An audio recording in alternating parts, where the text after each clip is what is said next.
Hey everyone, and welcome back here to my channel where I play Planet Zoo.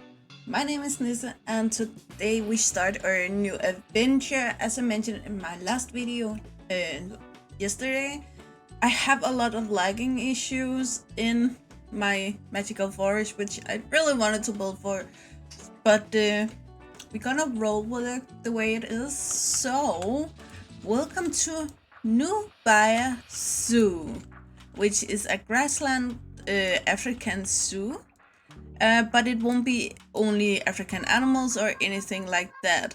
But today I'm gonna build this, which is both food corner, and it's for our Arctic fox, and it's for our red fox, and it's also for our Fennec Fox. So we're gonna build a triple fox house. And if you want to know or see how I build all of this, keep watching. And right away, why don't I just apologize for my awful voice? I feel like it's a little better today than it was yesterday, but basically it's getting colder here in Denmark, so my voice are gonna do a lot of funny things until it get hotter in the spring. So we're gonna work with it the way it is. Anyway, here in New Bia Zoo, we are gonna try to make things kind of realistic. As you know, I'm not that good at keeping with realistic things, but I will try. I didn't promise too much, I think. So I will certainly try my best, but again, no promises here. But I want this little shape so you get into the building, and then we're gonna have the foxes in having each their area, and the building wise the habitats will be the same mostly, but in climate, plants, everything in between that, even the toys won't be the same, because actually I think it's kind of brilliant that Frontier changed the kind of toys the different foxes wanted. So we're gonna get a little bit into that. So my plan is here with the voiceover, I'm gonna start telling you a little bit about foxes overall, and then we're gonna go into the differences between the foxes later. So I will try to cover everything, and again, if you have any questions either about the foxes or about the build, then please use the comment section, it is there for you. But it is actually a little difficult to tell you all about foxes overall, because even though we now have the three big, not big as size foxes, but big as the most known foxes in the game, we still don't have all of the foxes. Foxes are easy to tell apart by their Latin name, like wolves have the lupus, and cats. Most cats have the Felidae family Latin name, but the foxes have the vulpes, not the wolf, but the vulpes. The red fox, however, is the vulpes. So it's what I read into that is it's the base fox. Then we have the Vulpes logopus, which is the Arctic fox, and the Vulpes cerda, which is the Fennec fox. But if we dive a little deeper than that, we also have the Vulpes macrotex, which is the kid fox. It's very cute, very cute. Then we have the Vulpes velox, which is the Swiss fox. We also have other foxes, of course, like the Vulpes Corsac, which is the Cossack fox, Vulpes Rupelli, I think, which is the Rupels fox, Vulpes bengalensis, which is a Bengal fox. So foxes have these different kind of names, where some of them are about where they comes from, and some of them are more about who they are.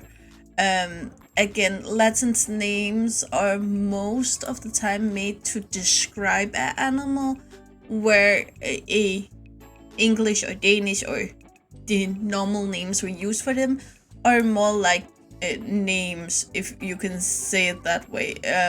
Like you and me, we have different names. But there are so many foxes, but some of them are of course closer related than others. And one of them that really is to be pulled apart for the rest of them is the Arctic fox. This is because, of course, they live so isolated compared to other foxes.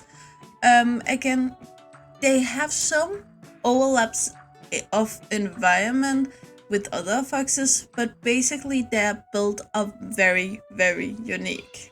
The fox's entire body, the Arctic fox's entire body is built after the environment. For instance, the ears are shorter and more rounded, which make them not as out there in the cold, of course. It also have a very different brown summer coat from its beautiful white winter coat. And at the same time, they actually also have this black skin, such as the polar bears also have, because black draw in heat and therefore draw in the small amount of heat that there actually is in the air in the colder months. So it holds to the heat more precisely. It also have the black nose, and the entire body is more rounded. Like it looks like it's more fat. It's not, it's just more round, a round face, a round body, shorter legs, so they are closer placed to the body. And this is all because the body heat is centered in the middle. You can think of the body like a radiator. Radiators need hot water to run through the radiator, but they need to get the water from a place. In the fox's place, it isn't hot water, it's hot blood that it needs to pump through the body to keep it warm. The heat comes from the heart, so in there's always needs to be hot. But then the longer the blood or the water for the radiator is transported before it reach the radiator or where it needs to go in the body, the more time it have to cool down. Therefore, it's all about having the shortest distance between the heater, the heart, and the radiator, the rest of the body. And that's why it have this quite unique roundness to it. The red fox, which is this middle area of fox, if you can say it that way, between the very cold area and the very warm area. Keep in mind that the red fox do live a lot of different places around the world, and both in mountains, wetlands, rocky area, woodlands, and so on, and both up in the north up to Norway, which is pretty cold, but also down to Africa. So they live a lot of different places, and therefore you will see a change in red foxes from place to place. But on average, they are the biggest species of fox. They can do this without issues. Again, they don't need the blood to keep them warm as much as the Arctic wolf is, and Arctic fox is, and therefore it can have this longer legs, slender body, and more agile. Also because they live either in forests or rocky area, or actually also in urban areas. So it needs to be agile, it needs to move around fast, and it needs to be able to hide very quickly. Therefore, even though it has this flashy red color, it actually also have other color variations, which we luckily also got in the game. This includes both the browner version and the more yellow version, but for all of them they have this wider basically from the mouth area and down the chest, which a lot of animals in the wild have, and it's because it depends on where it's hiding. But if you see it from the top, it has these beautiful either yellowish, reddish, or brownish colors, but in between they both have these lighter hairs and these black hairs. And all of these different colorations of hairs will have different lengths, so they will appear different from where you see them. This also makes a fox very difficult to recognize. You will probably never know if it is the same fox you see every day or if it's another one just passing by, because their color will literally change depending on which angle you see them from and how the light hits them. However, because of the long limbs, the long neck, the long snout, the longer ears, not the longest ears, but the longer ears, and the longer legs, they need a way to keep hot in the snow, because again, a lot of these places have snow, at least in the winter, and that means it's cold. Basically, that's under 0 degrees Celsius, so it's cold.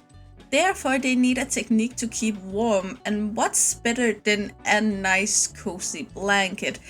If you see my shorts, I actually told you this before, but we're gonna say it again. Basically, their coat is made to keep them warm overall in everyday time. But if they need a blanket to keep extra warm, for instance through the winter here, to protect itself, its tail is so big and bushy that they can roll up in this little ball and then have this tail cover most of it, and it will normally tuck both its nose and its entire face into the tail to make sure to keep warm, because our faces is actually the most vulnerable places when it comes to heat, our hands and our faces. And at the same time, the snout is so long away from the heater, again that's the heart, so therefore it's a long way for the blood to circle around and keep it warm, so therefore it's the most important thing to cover up by this blanket. It's quite unique, but let's move on to our next fox.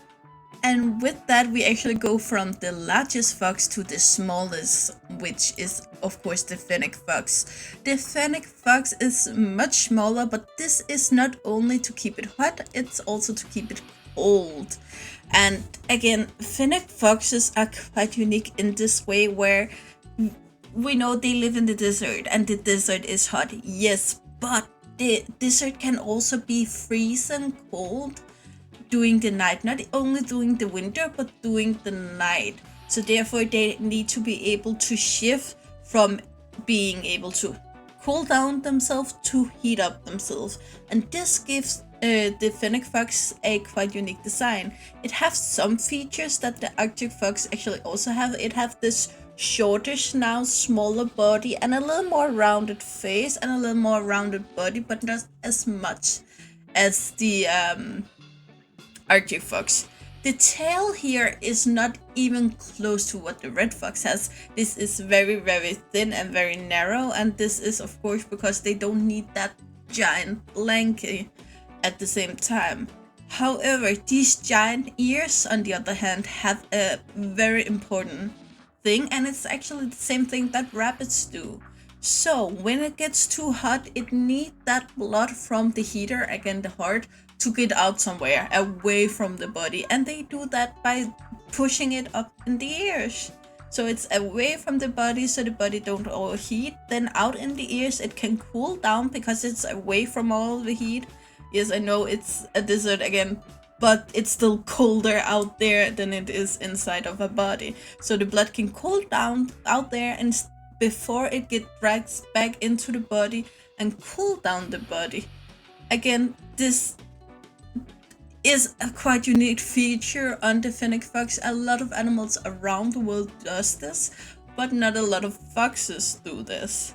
They are also burrowers. They live in burrows under the ground where they can have a more constant temperature, which protect them both in the summer and the winter. But the thing is though, these burrows get redug a lot of times because of all of the human traffic in the area, compared to again the Arctic Fox doesn't need to redo its burrow that often because it lives places where there's just not that many people. In the desert, again, Fennec Foxes lives a lot around people because there's a lot of food. It's kind of the same as red foxes do in urban areas. But at the same time, they are very shy and they are also nocturnal. And the only fox of these three that is fully nocturnal as far as I know. So therefore it does make a lot of sense that it would be around people where there's food, but still stay a little out there and away from them. When it comes to living arrangement, the foxes are also quite different, where some of the foxes live in different kind of constellations of families. The Arctic fox live in families with one adult male, his wife, the babies, and then one female born the year before. So when the young grow up, one of the female will stick around a year longer to help take care of her smaller siblings, which is quite weird because there could be multiple females, but only one of them will actually stick around to help with the next litter. The red fox, on the other hand, live in more family-minded groups, so they have different holes they live in. They will live different burrows, different places around the territory, but they will stay within the same territory. And these territories actually change depending on where the red fox live. This doesn't just say if it's Norway or if it's Spain, but it also says that it actually about the food basically. If they have a very rich food source around, for instance in a forest where there's a lot of small animals they can eat, they only need about 5 to 12 square kilometers of land. But if they live in a poorer area, this could also be a industrial area, for instance, then they will need a bigger area, for instance 20 to 50 square kilometers, or range in between there. Again, foxes that live in the city will not have as large areas because there will be a lot of trash around that they can eat. So just like in the forest, it probably won't be as healthy as a forest. But again, foxes do what they need to survive. But the Fennec fox, however, isn't just family-minded, but species-minded, if you can say it that way. So a Fennec fox won't only live with its family, but it will live with all of the foxes around it, basically. They will live in these groups where they will share dens, not all of them in one dens, but they will share dens. And they will just be able to move around and do what they need to do. The males will still mark territory and respect each other's territory within those lines, and not really be that aggressive towards each other unless it's mating season, you know, this time of year where the rules basically change in a lot of animals' lives.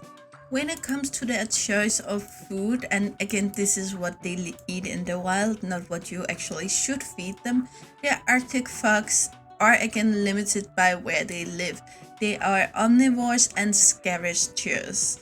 This means that they will eat what they can find to eat. So they will of course prefer small mammals, and that both include the living and the dead, because they just can't afford to be picky.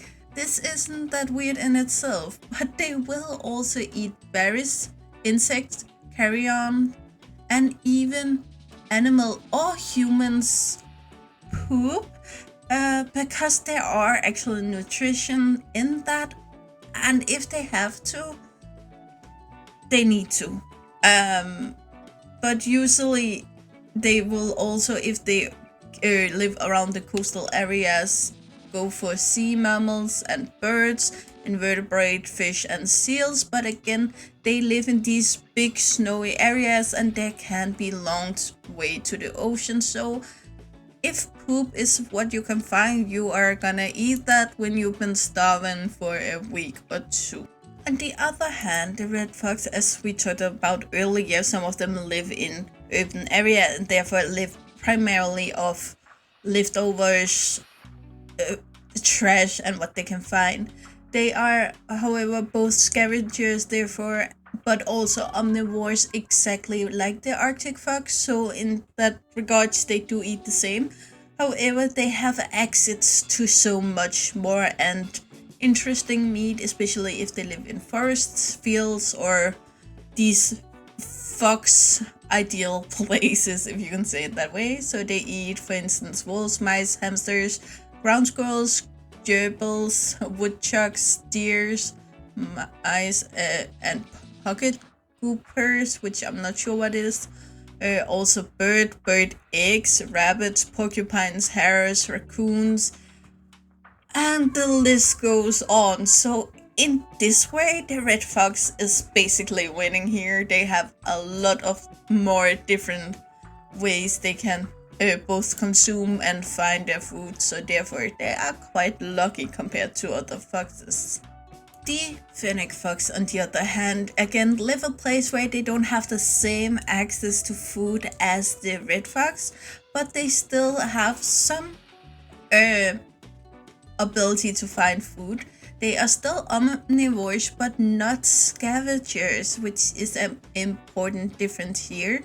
So they mostly eat leaves, roots, and fruits because that's what they can primarily find. But they will also eat both rodents, eggs, insects, and small reptiles. And again, they can eat all of these things that people living in these areas don't want around. So therefore, the Fennec Fox is actually quite precious some places compared to the red fox that are really looked down upon in urban areas. So, but the Fennec Fox also have this feature that the others don't. Again, the Arctic fox have water around them in crystal form most of the year, and the red fox lives places where there's just a lot of water. The Fennec Fox does not, and therefore the entire body is built to function without water for a week, 2, and sometimes months. But let's talk a little bit about the habitats. We are starting here with the Arctic fox once again.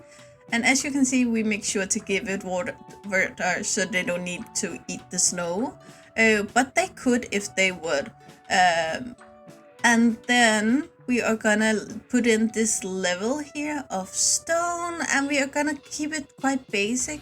We made sure to have snow in here, but that the coolers are placed so they do reach the guest a little bit, but not that much, so they will feel like a colder area around 25 degrees.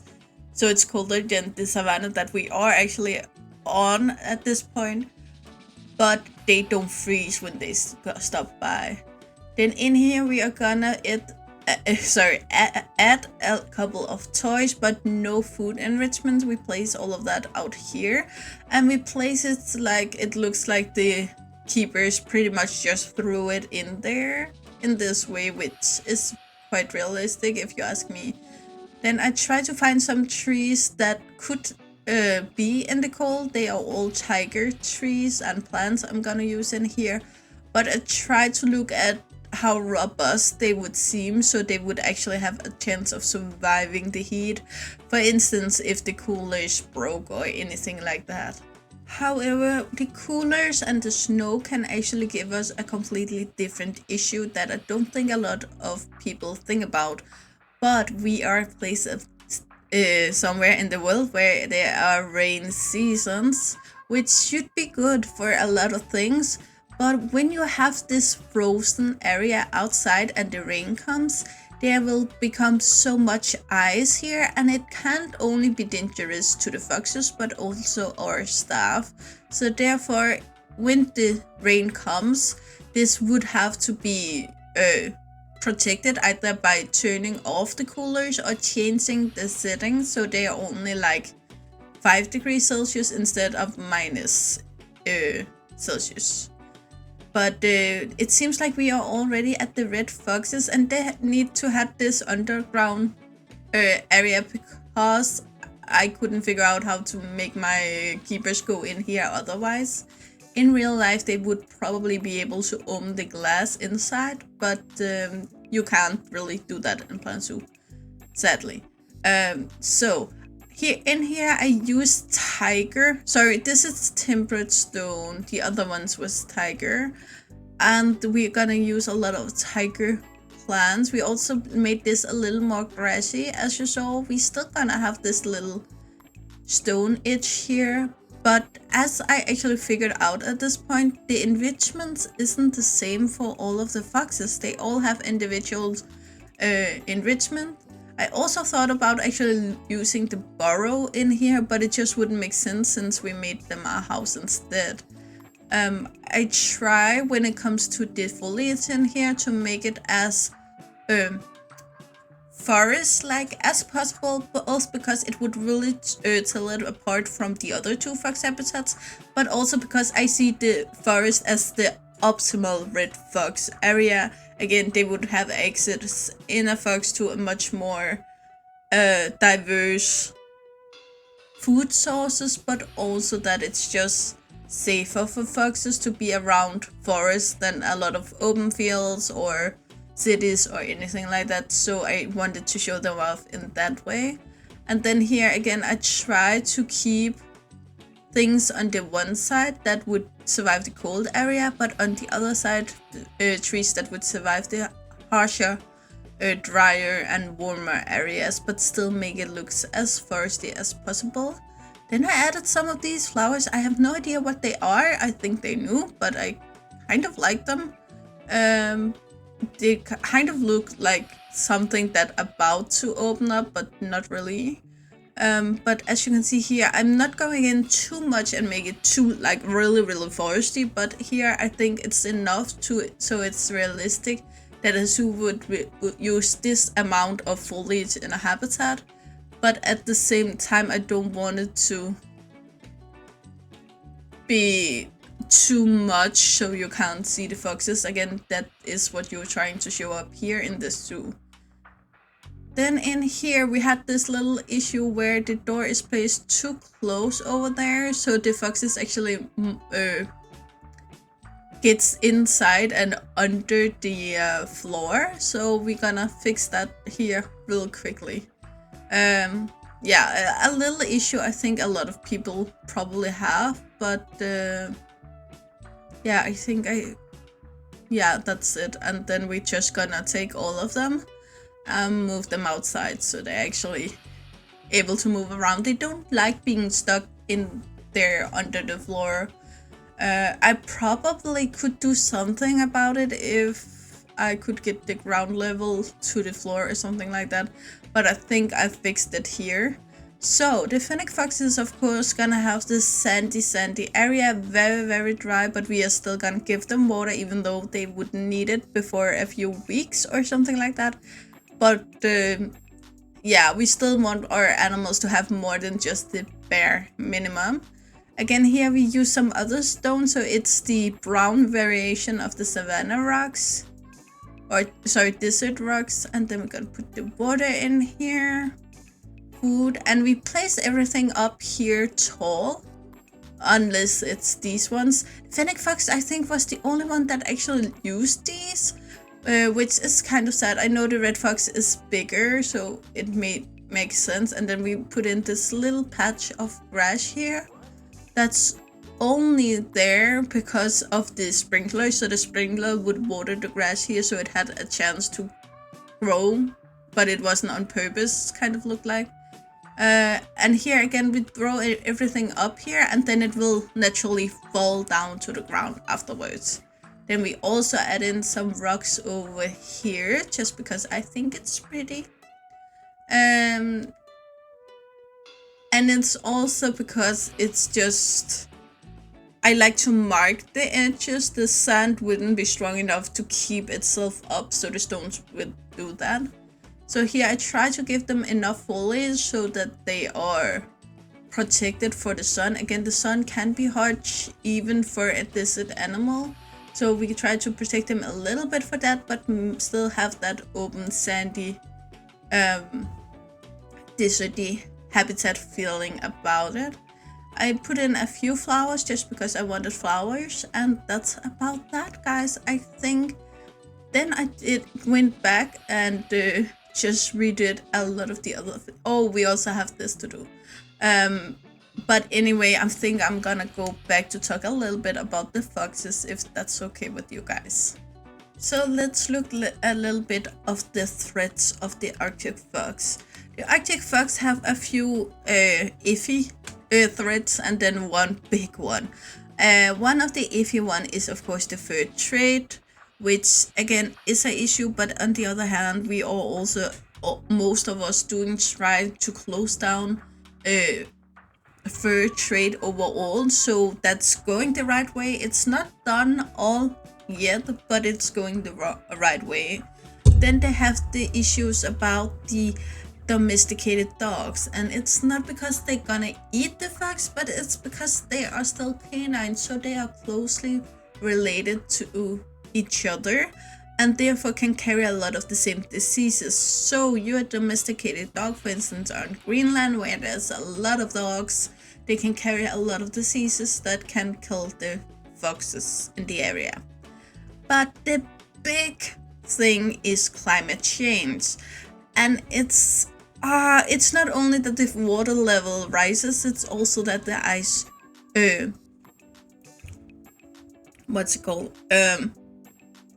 thaws up. Therefore, the snow line that is around the north part of the world slowly moves further north each year, and therefore the Arctic foxes don't have a lot of space left. However, this helps, of course, the red foxes on the other hand, but the Arctic foxes have a smaller and smaller area each year. However, the numbers of the Arctic fox is still up in the several 100,000 individuals, and therefore they are at least concerned animal according to the IUCN Red List. And since the snow line actually moves further north, this of course helps the red fox. But do the red fox have any major issues on the other hand? Globally, they don't. However, locally in areas where they live, they can suffer for habitat loss or degradation, fragmentation of the populations, of course, and overhunting, but these are all local issues. Since they live in such a big area, this really isn't that big of a deal. Overall, globally, again, don't kill them, please don't, but it's overall not an issue. However, it is very difficult to tell you the number of the red fox, again because they live so many different places, and it's really hard to run down everyone and count them. But for instance, in 1995, the total pre-breeding population, British fox population, was approximately 240,000 alone in the British Great Britain. In Germany, they had an estimate in 2000 and 2001 that said 600,000. So therefore, the red fox is also a least concerned animal.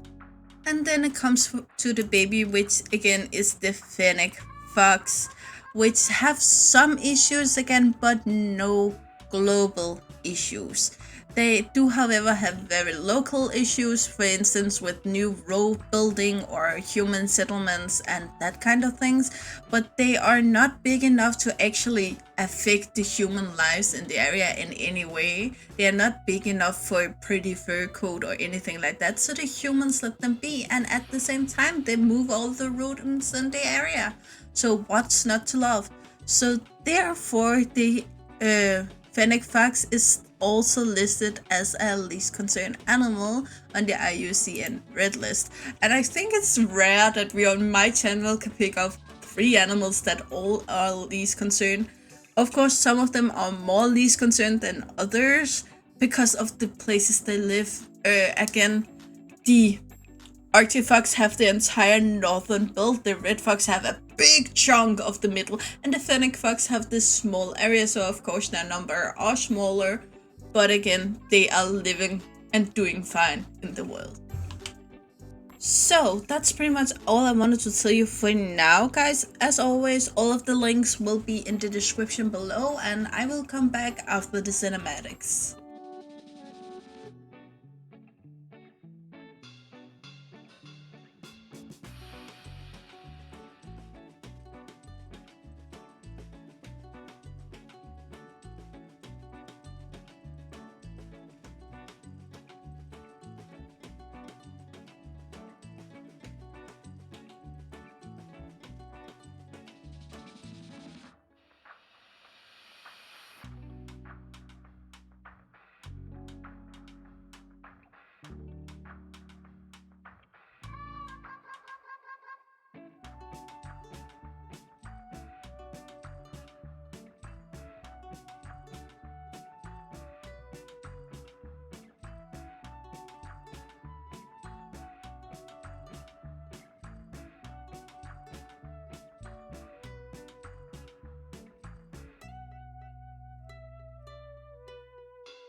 Okay guys, we're gonna land on this picture here, which is of course the new red fox that came with the new DLC. And yeah, you have seen all I built at this point, so I hope you enjoyed. I hope you think this is pretty. It is something different, a little bit inspired by other YouTubers, a little bit inspired by what I have in my head. So yeah, even though this wasn't the plan, I really like it. So yeah, I hope you are gonna, or I hope you already enjoyed this people. Sorry, and you know the drill, guys. Like, subscribe, and turn on the bell notification so you know the next time I upload a video. I really hope to see you again either in the comments below or in the next video. Bye guys!